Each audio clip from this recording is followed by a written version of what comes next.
kawan-kawan, kami menuju desa Tetinggi luas, yang akses jalannya juga terputus di jembatan. Oke. Ini dia.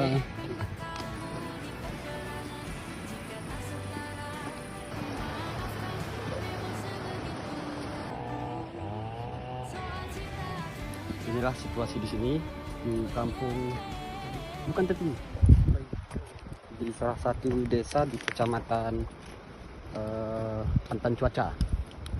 Nah, ini ada beberapa rumah yang memang betul-betul tenggelam ya. Ini udah rusak. Ini tinggal depannya. Ini tenggelam dengan lumpur. Itu juga. Kan menghabiskan baju di rumah.